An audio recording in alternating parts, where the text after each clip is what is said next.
2018 kicked off at the beginning of the year with an expectation that sponsorship was going to grow probably to double-digit levels, and the expectation was that 65% of sponsors in the marketplace were saying we're intending to spend more money on sponsorship this year. It just shows the amount of brands that were mentioned in the research. I think that there was 53 in sport, 32 in GA alone, and then 61 in non-sport.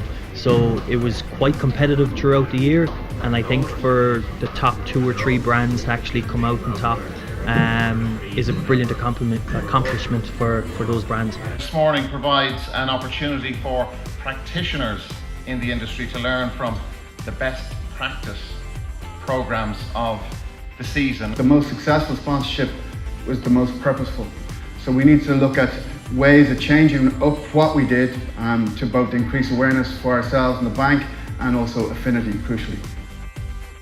We had a change, so from that association, so rather than just being the front of the jersey sponsor, we wanted to create that real tangible bond, from the glamour and glitz to a real grassroots connection, from mass media to genuine content. People don't interact with the product, maybe they don't have young kids, or they're there for the roller coaster or the falconry or the zoo or something like that. Everyone that goes to Taylor Park, and this is backed up by the research we've just done, had a positive impression of Nissan, the Nissan driving school, when they were leaving the park. We saw the opportunity to highlight and to shine a spotlight in particular on the role and purpose of women in sport, and so we've invested in that. We were proud sponsors, and to give them the belief, they always had the belief in themselves. They just needed to know that somebody believed in them. Just to keep it a beat, can she do so? Yes, she can! Ireland have taken the lead. What a strike from Dean. The best way for me to promote my sponsors, the people that are helping me, is to win medals. I want to be a fully professional athlete. I rely heavily on sponsors so that I can train full time.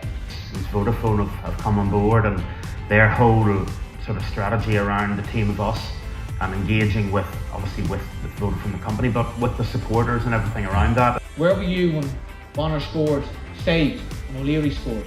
Where were you when Sonia crossed the line, or when Katie dropped to her knees? They're the moments that we remember. They're the moments that inspire. I think the momentum is definitely there. I think, again, at a marketing level, at a macro level, more and more consumers are telling companies, we like what is being done with sponsorship. So if we went out and asked the country today, sponsorship provides a better way for companies to promote themselves in advertising, 3/4 of the country will say yes.